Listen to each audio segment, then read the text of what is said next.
Bem a todos, bom dia.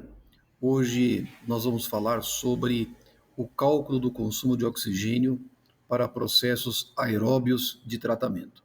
Então, qual que é o nosso objetivo? É nós mostrarmos como que é possível nós calcularmos, estimarmos o consumo de oxigênio em processos aeróbios de tratamento, de tal forma que eu possa dimensionar, fazer o correto dimensionamento dos meus sistemas de aeração.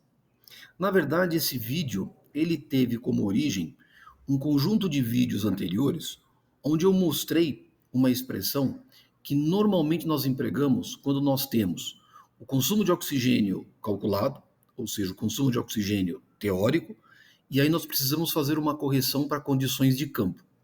Só que eu comentei naquele vídeo que eu parti do pressuposto que nós já conhecíamos o consumo de oxigênio. E aí alguém me perguntou, olha, mas como é que eu calculo esse consumo de oxigênio? Existem algumas expressões empíricas na literatura, existem uma série de formulações. Eu vou apresentar uma formulação que nos permite calcular esse consumo de oxigênio em processos aeróbios de tratamento, vou mostrar a origem da expressão, e aí posteriormente eu vou apresentar dois vídeos apresentando dois exemplos distintos, uma ET lodos ativados, aeração prolongada, e uma ET operando na modalidade convencional. Então, o nosso foco essencialmente hoje, qual que é? É nós mostrarmos, apresentarmos a origem de uma expressão que nos permite calcular esse consumo de oxigênio requerido para a manutenção de processos aeróbios de tratamento. Como é um processo aeróbio, nós precisamos de oxigênio. Então, nós temos que prever esse consumo de oxigênio de modo que a gente consiga fazer o correto dimensionamento dos nossos sistemas de aeração. Então, é uma característica de um sistema aeróbio de tratamento. Eu preciso fornecer oxigênio, eu preciso manter uma concentração de oxigênio no tanque de aeração, tenho que fornecer por meio de sistemas mecanizados, ou por aeradores superficiais, ou por aeração por ar difuso. Eu preciso fornecer oxigênio para manutenção do meu sistema. E a questão é a seguinte: como é que eu calculo essa necessidade de oxigênio em processos aeróbios? Então, vamos mostrar a origem dessa expressão. Bom, lembrando sempre que o nosso foco, uma vez que nós estamos falando no tratamento de águas residuárias, qual que é a característica dos esgotos sanitários? Tem carga orgânica. E essa carga orgânica, ela é oxidada, pode ser oxidada por processos biológicos aeróbios de tratamento. Como é que eu mensuro essa carga orgânica? Normalmente nós mensuramos ou pela DBO ou pela DQO, são os dois parâmetros mais comuns. Ou seja, eu preciso mensurar uma certa quantidade de matéria orgânica presente nas minhas águas residuárias, de modo que eu consiga fazer o dimensionamento do meu sistema de aeração.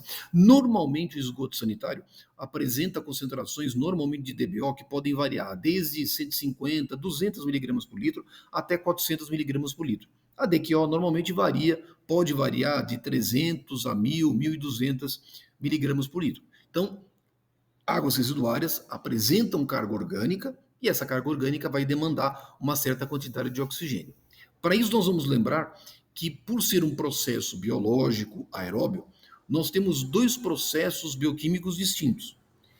Imaginemos, portanto, que nós tenhamos uma matéria orgânica biodegradável, os micro-organismos precisam de energia e as equações, as reações que me permitem a obtenção de energia, nós chamamos de catabolismo. Por sua vez, uma vez que o conjunto de micro-organismos tenha energia, eles vão utilizar parte dessa matéria orgânica biodegradável para a síntese celular. Então, eles vão utilizar parte dessa energia, mais nutrientes e matéria orgânica para a síntese celular. Então, conhecendo, sabendo que nós temos reações bioquímicas que compõem processos catabólicos, ou seja, obtenção de energia, e processos anabólicos, que é síntese celular, entendendo isso, a gente consegue entender, a gente consegue equacionar esse consumo de energia requerido, além de outras formas que a gente vai mostrar mais para frente. Então, qual que é o primeiro ponto? Águas residuárias têm matéria orgânica. Micro-organismos oxidam a matéria orgânica a CO2 mais água e conseguem obter energia. Isso nós chamamos de catabolismo. Só que por ser um processo microbiológico aeróbio, por ser um processo aeróbio, esse processo de oxidação envolve um aceptor de elétrons e esse aceptor de elétrons é o oxigênio. Ou seja, eu preciso de oxigênio de tal forma que esse processo seja aeróbio e o aceptor de elétrons seja o oxigênio. Ou seja, oxidação de matéria orgânica me requer oxigênio. Eu tenho que calcular isso aqui. Portanto, essa é uma primeira parcela. Ou seja, da onde vem esse consumo de oxigênio? Vem justamente da necessidade de oxidar a matéria orgânica a produtos finais, CO2 mais água. Por ser um processo aeróbio, eu preciso de oxigênio. Portanto, essa parcela 1 nada mais é do que um consumo de oxigênio devido à oxidação de compostos orgânicos biodegradáveis. É a nossa parcela 1. Mas ela não é a única. Por que não é a única? Porque, na verdade, não é toda a matéria orgânica que vai ser utilizada para obtenção de energia, ou seja, para processos catabólicos. Lembrando que nós temos parte dessa energia é utilizada para a síntese celular. E a síntese celular eu preciso de carbono. Os micro-organismos responsáveis pela degradação de matéria orgânica em processos biológicos aeróbios são essencialmente heterotróficos, ou seja, eles precisam de uma fonte orgânica de carbono. E aí, parte desta matéria orgânica, parte deste carbono, ele vai ser utilizado para a síntese celular. Ou seja, o que é que significa isso? Significa que se nós tivermos 100 como matéria orgânica total, não é todo esse 100 que vai ser utilizado para obtenção de energia e que vai consumir oxigênio. Não. Parte desse 100, uma parcela, 20%, por exemplo, ela vai ser utilizada para a síntese celular. Ou seja, a matéria orgânica que vai estar disponível para obtenção de energia vai ser menor, porque uma parte dessa matéria orgânica vai ser utilizada para a síntese celular. Então, isso nós chamamos uma parcela 2. Só que esta parcela é uma parcela negativa, ou seja, é uma redução no consumo de oxigênio devido à incorporação de matéria orgânica na forma de biomassa. Ou seja, todo esse 100 não vai estar disponível para obtenção de energia. Parte dela vai ser utilizada para síntese celular. Então eu vou ter uma redução nesse consumo de oxigênio. Então nós chamamos de uma parcela 2. Bom, só que águas residuárias, esgotos sanitários, predominantemente domésticos, apresentam nitrogênio. E as concentrações de nitrogênio na forma de NKT, lembrando que NKT é uma somatória do nitrogênio orgânico mais o nitrogênio amoniacal, o NKT é o nitrogênio Kidal total. As concentrações de nitrogênio normalmente variam de 20 até 80 miligramas por litro. Ou seja, águas residuárias apresentam nitrogênio. E qual que é a consequência de um processo biológico aeróbio? O nitrogênio na forma orgânica mais o nitrogênio amoniacal, eles são oxidados a nitrito e nitrato.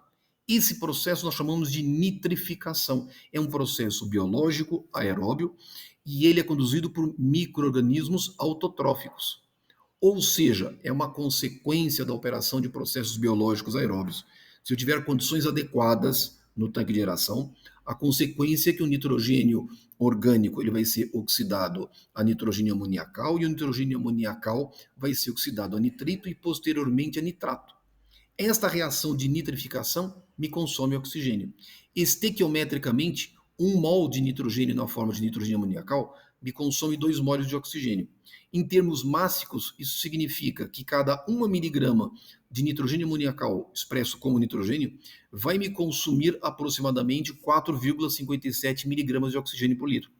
Ou seja, eu tenho um terceiro consumo de oxigênio, uma terceira parcela, que é devido à oxidação do nitrogênio na forma Kidal até nitrato, nitrificação. E a nitrificação é um processo muito relevante, porque, lembrando, nós estamos em um país de clima tropical, as temperaturas são altas. Então, normalmente, quando eu opero um sistema de lodos ativados com idade do lodo já superior a 5, 6 dias, é de se esperar um certo grau de nitrificação. Se eu mantiver condições adequadas no tanque de aeração, se eu não tiver nenhum tipo de composto inibitório, se eu tiver uma idade do lodo adequada, se eu tiver pH adequado, fatalmente eu vou nitrificar. E a nitrificação vai exercer um consumo de oxigênio. E eu tenho que levar isso em conta. Ademais, a gente tem que lembrar que hoje em dia é quase que mandatório em muitas legislações ambientais, estaduais, já exigem que as nossas ETs tenham algum tipo de concepção para remoção de nutrientes. Então, fatalmente, a gente tem que levar em conta a ocorrência de processos de nitrificação e muitas vezes desnitrificação, se for o caso. Ou seja, a nitrificação em países de clima tropical é quase que absoluta, ela vai acabar acontecendo, a menos se eu tiver, por exemplo, algum tipo de inibição no processo biológico que me cause algum tipo de condição ambiental não adequada para, por exemplo, a ocorrência do processo de nitrificação.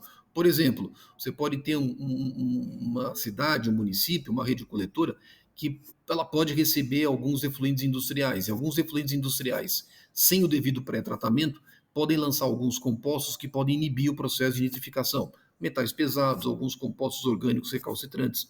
Mas, via de regra, em projeto de ETs para esgotos predominantemente domésticos, sem a presença de inibidores, fatalmente a nitrificação vai acontecer. Bom, agora, como é que eu calculo cada uma dessas parcelas? Vamos analisar a primeira, o consumo de oxigênio devido à oxidação de compostos orgânicos biodegradáveis. Como é que eu calculo isso? Bom, então vamos imaginar o seguinte, imaginemos que nós tenhamos um composto orgânico, de forma genérica, contendo N átomos de carbono, A átomos de hidrogênio, B átomos de oxigênio, C átomos de nitrogênio. Se eu fizer o balanceamento dessa equação e esse composto for oxidado a CO2 mais água, mais nitrogênio amoniacal, esse processo de oxidação vai consumir uma certa quantidade de oxigênio. Então, essa quantidade de oxigênio tem que ser prevista no sistema. Essa quantidade de oxigênio nada mais é do que a demanda bioquímica de oxigênio.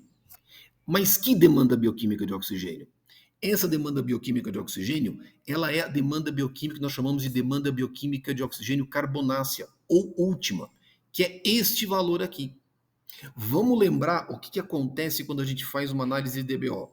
A gente pega a amostra, coloca no frasco e incuba. E aí nós vamos, ao longo do tempo, medindo esse consumo de oxigênio ao longo do tempo. O que nós fazemos? Vamos admitir que nós deixemos a amostra durante um tempo suficientemente longo. Por exemplo, 30 dias. O que vai acontecer? Eu vou ter um consumo de oxigênio máximo. Esse consumo de oxigênio vai me permitir calcular uma DBO que nós chamamos de DBO carbonácea ou DBO última. É esse valor aqui. Eu vou chegar num patamar, ou seja, vou chegar num valor limite de DBO. É a demanda bioquímica de oxigênio carbonácea ou última. Só que nós não procedemos à análise com tempo de 20 a 30 dias. O que é que nós temos? Nós temos um padrão na análise que estabelece um tempo de incubação de 5 dias. Nós temos, via de regra, os valores analíticos que nós temos, valores de literatura, nós temos DBO 5, 20 graus Celsius. Ou seja, o que nós temos é a DBO consumida num prazo de 5 dias e que não necessariamente é a demanda carbonácea ou última. O que o sistema vai consumir de oxigênio é a DBO carbonácea. É esse valor, não é esse. Então eu tenho que transformar a DBO 5 em DBO carbonácea. E aí como é que nós vamos fazer? Nós vamos fazer o seguinte, nós vamos imaginar o seguinte, que esta DBO consumida vai atingir um valor máximo de DBO, e essa DBO máxima é a DBO última ou DBO carbonácea. Nós vamos imaginar agora o seguinte, nós vamos imaginar que nós tenhamos uma amostra com uma DBO remanescente. O que na verdade é a DBO remanescente? É a DBO última ou carbonácea, no tempo zero. Então vamos imaginar no tempo zero, quanto que eu tenho de DBO última? A minha DBO última que eu tenho, carbonácea. E eu vou imaginar que ela vai sofrer um processo de decaimento ao longo do tempo. E esse decaimento vai ter um comportamento de uma reação de primeira ordem. Eu vou chamar essa DBO remanescente de L. E aí eu vou dizer que o meu DL/dt, ou seja, a minha taxa de decaimento desta DBO remanescente no tempo, o meu DL/dt é igual a menos K vezes L. E aí eu vou integrar nos meus limites de integração. No tempo t igual a zero, a minha DBO remanescente é igual a L0, que é a própria DBO última, ou carbonácea. E passado um tempo t, eu vou ter uma DBO remanescente igual a L. Essa integraçãozinha é simples de você fazer nos limites de integração, então eu consigo concluir que L é igual a L0 vezes Z menos K vezes T. K é uma constante da reação e que, em tese, a gente precisa conhecer. Então, K é uma constante da reação.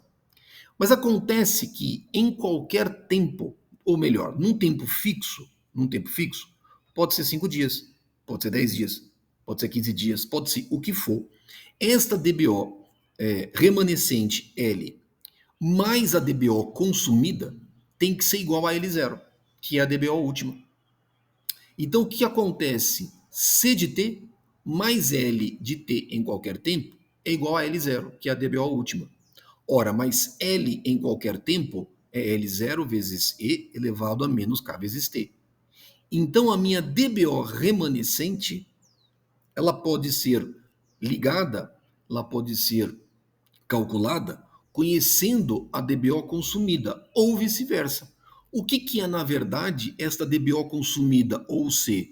Ora, C vai ser igual a L0 menos LT. L em qualquer tempo eu conheço. Então, L0 menos L0 e elevado a menos K vezes T é igual a L0, que vai multiplicar 1 menos E elevado a K vezes T. Bom, o que acontece? Quando eu faço análise de DBO, o que eu calculo, o que eu tenho, é a DBO, o que eu tenho é a DBO consumida. Ou seja, a DBO consumida é o C. Em quanto tempo? Em 5 dias. Ou seja, eu conheço a DBO consumida em 5 dias. Ou seja, é este valor aqui, em 5 dias. Eu conheço esse valor. Eu conheço a DBO consumida. Mas eu quero conhecer quem? L0. Bom, 1 menos E elevado a K vezes T está aqui. Bom, mas que tempo que é esse? É 5 dias. Por que 5 dias? Porque eu meço, a análise de DBO é feita num tempo de 5 dias. Portanto, como é que eu posso calcular L0? L0 é igual a DBO5 dividido por 1 menos E elevado a menos 5 vezes K. Onde K, mais uma vez lembrando, é a ordem da reação. Normalmente esse K depende do tipo de efluente. Depende do efluente. Normalmente esgoto sanitário bruto tem um valor de K que pode variar de 0,3 a 0,7. Esgoto tratado normalmente varia de 0,1 a 0,3. Normalmente nos livros, a gente tem observado que nos livros e na prática, a gente tem uma série de resultados do dia a dia, resultados de monitoramento. Normalmente o K é da ordem de 0,23 dia menos 1. O que significa isso? Se eu conheço o K e ele é típico para águas residuárias, esgotos sanitários predominantemente domésticos, imagine o seguinte: K eu conheço, eu preciso conhecer. Se eu conheço K, eu consigo calcular essa parcela. 1 menos E elevado a menos 5 vezes 0,23, se você fizer essa conta, você vai observar que esse valor aqui é 0,68. Então significa o seguinte: se eu pegar a DBO5 e dividir por 0,68, é aproximadamente a minha DBO última ou DBO carbonácea. E é esse valor que vai exercer um consumo de oxigênio para oxidação de compostos orgânicos biodegradáveis. Ou seja, o que é importante a gente saber? Eu não posso levar em consideração apenas a DBO5, eu tenho que levar em conta a DBO última. E aí, por isso que normalmente nos livros aparece esse valor 0,68. Por quê? Porque essa constante de decaimento para águas residuárias predominantemente domésticas é da ordem de 0,23. Ou seja, então como é que eu consigo calcular essa parcela 1? Ora, essa necessidade de oxigênio em quilos por dia, por exemplo, como é que eu calculo? A vazão afluente, multiplicando pela DBO5 afluente menos a DBO efluente do tanque de aeração, dividido por 0,68. Logicamente, tendo cuidado com as unidades, você consegue calcular esse consumo de oxigênio em quilos por dia, em quilos por hora, mas é a minha primeira parcela, é a minha parcela 1. Então, vazão vezes a carga orgânica removida, e o que é essa carga orgânica removida? Essa matéria orgânica removida é a DBO afluente ao tanque de aeração, menos a DBO efluente do tanque de aeração. Se eu multiplicar pela vazão e dividir por 0,68, eu tenho a minha necessidade de oxigênio necessária para a oxidação de toda a matéria orgânica biodegradável presente no meu afluente. Essa é a minha primeira parcela. Vamos partir para a segunda. Bom, mas acontece que não é toda a matéria orgânica que vai exercer consumo de oxigênio, porque parte dessa matéria orgânica vai ser utilizada para a síntese celular. E aí eu preciso, de alguma forma, reduzir esse consumo de oxigênio devido à incorporação de matéria orgânica na forma de biomassa. O que acontece? Esta biomassa, normalmente nós indicamos como é uma expressão típica, é uma estrutura molecular típica de micro-organismos heterotróficos. Ela normalmente contém uma molécula que contém 5 átomos de carbono, 7 átomos de hidrogênio, 1 átomo de nitrogênio e 2 átomos de oxigênio. C5H7NO2.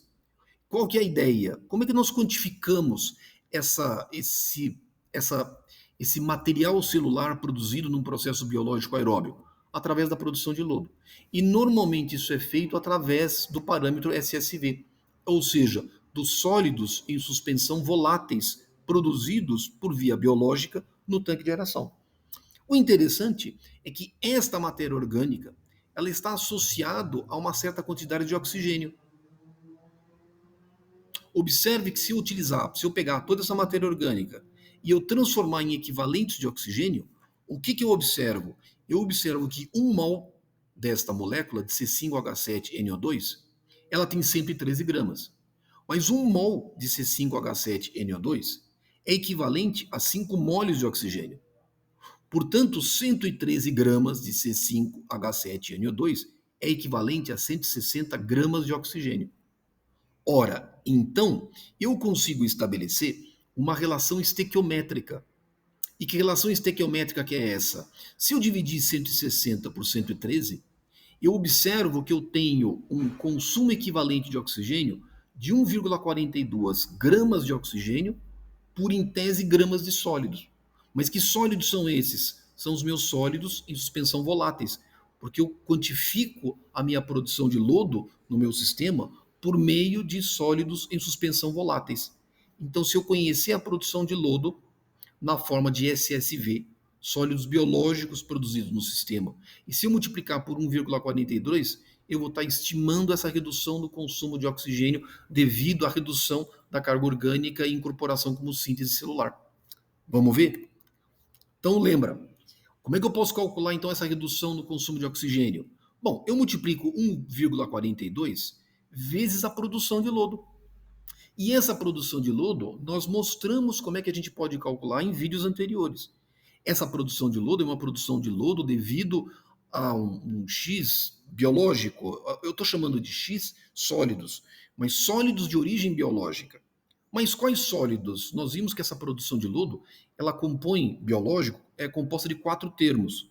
Eu tenho micro-organismos heterotróficos ativos e inativos, micro-organismos nitrificantes ativos e inativos.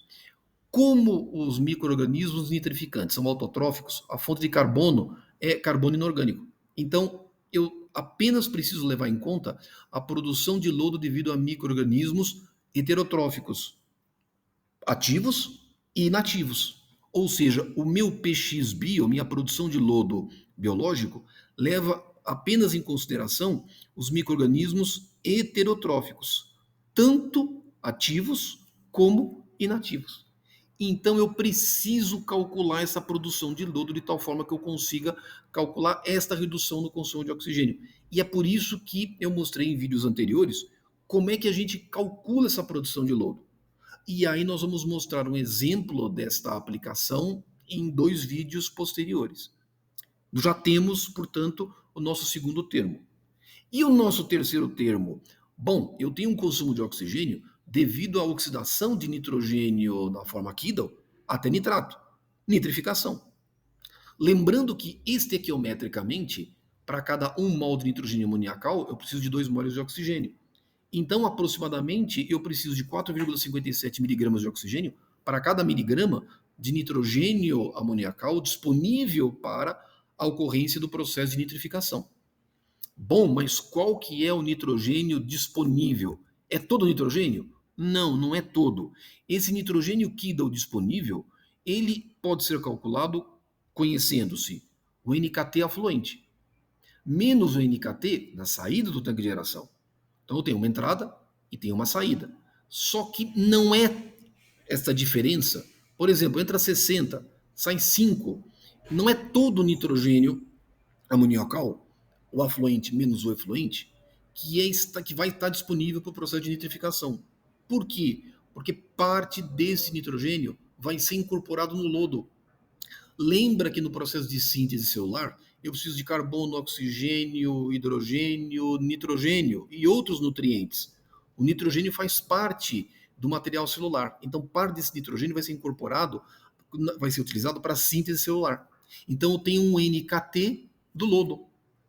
E como é que eu calculo esse NKT do lodo? Bom, esse NKT disponível é o NKT0, o afluente, o NKT afluente, menos o efluente, menos uma parcela que está associada ao lodo biológico. Normalmente, 12% do material celular, em peso, em massa, é nitrogênio. Então, se eu conheço essa produção de lodo, esse PX-bio, se eu multiplico por 0,12, eu tenho uma massa, uma carga de nitrogênio que vai ser incorporado para a síntese celular. Se eu divido pela vazão, eu tenho concentração. Aí eu consigo calcular o meu NKT disponível. Mais uma vez, eu preciso da minha produção de lodo para poder calcular esse nitrogênio disponível para a ocorrência do processo de nitrificação. Só que agora, esse PX-bio, ele é diferente. Essa produção de lodo biológica, ela tem que incorporar não apenas os micro-organismos, a produção de lodo de micro-organismos heterotróficos, mas também os nitrificantes, porque eles também contêm nitrogênio na sua estrutura molecular. Então aqui esse PX-bio, ele tem que incorporar toda a produção de lodo biológico, e aí eu tenho que levar em conta o heterotrófico e os micro-organismos heterotróficos e nitrificantes. Acontece que os meus micro-organismos nitrificantes, em termos de produção de lodo, eles são relativamente pequenos quando eu comparo com a produção de lodo devido a heterotróficas. Ele é relativamente pequeno. Então eu posso desprezar. Não que eles não existam, mas é que esta produção de lodo é muito pequena comparado com os micro-organismos heterotróficos. Então, normalmente eu posso desprezar, sem grandes dificuldades. Então, como é que eu calculo esse PX-bio? Posso levar em consideração também apenas a produção de lodo devido a heterotróficos. Ou seja, eu preciso calcular a minha produção de lodo. Conhecendo o PX-bio, multiplicando por 0,12 dividindo pela vazão, eu tenho uma concentração de nitrogênio amoniacal que vai ser incorporado como síntese celular. E aí, finalmente, eu tenho o meu NKT disponível. E tendo o NKT disponível, multiplicando pela vazão e multiplicando por 4,57, eu tenho um consumo de oxigênio requerido para o processo de nitrificação. Bom, agora o que eu preciso fazer? Somar todos os meus termos. Então, qual que é o consumo total de oxigênio que eu tenho no meu sistema? Eu tenho uma primeira parcela de oxigênio que vai ser consumido para a oxidação de matéria orgânica. Tenho uma parcela segunda que é negativa, porque vai me reduzir esse consumo de oxigênio, porque parte dele vai ser utilizado, vai ser incorporado como síntese celular, ou seja, nem todo o carbono vai estar disponível para oxidação, parte dele vai ser utilizado para a produção de síntese celular, micro-organismos, e é um termo negativo, e finalmente um terceiro termo que está associado ao consumo de oxigênio devido à ocorrência do processo de nitrificação. Ou seja, somando-se todas as expressões, eu tenho vazão vezes a DBO afluente menos a DBO efluente ao tanque de aeração, dividido por 0,68, menos 1,42 vezes a produção de lodo biológico, mais 4,57 vezes a vazão, multiplicado pelo NKT disponível. Pronto. Esta é a expressão que a maioria dos livros, Metcalfe-Ned, o livro do Kazin, a maioria dos livros de tratamento de águas residuárias apresenta esta expressão para cálculo do consumo de oxigênio requerido em processos de lodos ativados. É essa expressão. Então, qual foi a ideia desse vídeo? É mostrar a origem dessa expressão. E aí a gente consegue entender todas as parcelas que compõem esse consumo de oxigênio.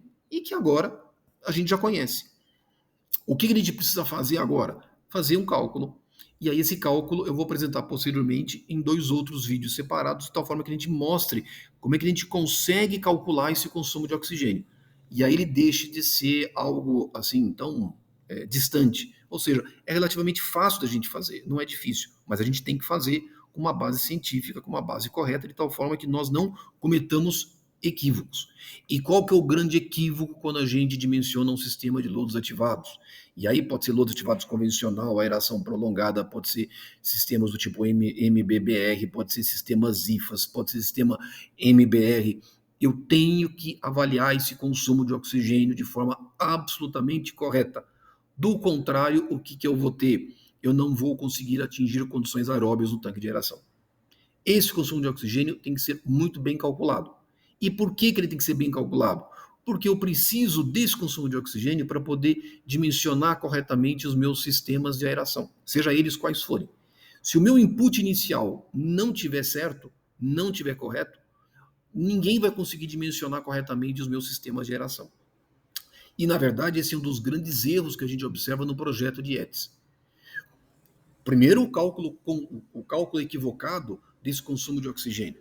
Seja porque eu não tenho valores de DBO de forma correta, seja porque eu não utilizei expressões adequadas, seja porque eu não levei em consideração flutuações na vazão ao longo do dia, nas concentrações de carga orgânica e NKT ao longo do dia. Eu tenho uma primeira grande fonte de erro, é justamente esse consumo de oxigênio não ser corretamente avaliado. E o segundo erro é o sistema de aeração não ser corretamente dimensionado. Por isso que a gente sempre comenta que dimensionamento desses tipos de sistemas, eu tenho que trabalhar com fatores de segurança que me garantam a segurança no dimensionamento do processo. Eu não posso dimensioná-los de forma muito restritiva. Do contrário, eu vou ter, por exemplo, e é muito comum a gente chegar numa ET e observar o conteúdo do tanque de aeração cinza, escuro. Isso é típico de sistemas em ausência de oxigênio. Muitas vezes com oxigênio dissolvido em torno de meio miligrama por litro, valores muito baixos, onde eu tenho uma péssima performance do processo de tratamento. Isso é ou cálculo equivocado do consumo de oxigênio, ou o sistema de aeração também é dimensionado de forma equivocada. Então, quais são os nossos próximos passos? Uma vez que agora a gente conhece essa expressão, nós vamos mostrar, por meio de um exemplo de cálculo, para dois sistemas distintos. Uma ET do tipo lodos ativados, trabalhando na modalidade convencional, e depois para uma ET trabalhando em areação prolongada. E aí a gente vai poder comparar esses consumos de oxigênio para dois sistemas distintos.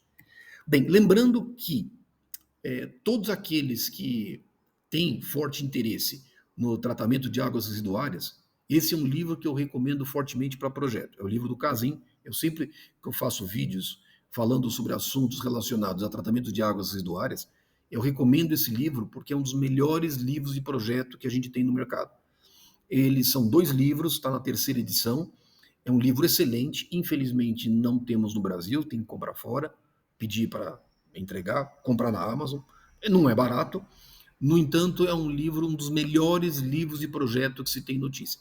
Ele complementa o livro da Metcalfe-Ned. Então, aqueles que porventura tenham interesse em estudarem tratamento de águas residuárias, estudarem ETs e todos os assuntos correlatos, inclusive assuntos adicionais, como o reuso, o livro é excelente, recomendo fortemente o estudo desse livro, tá bom?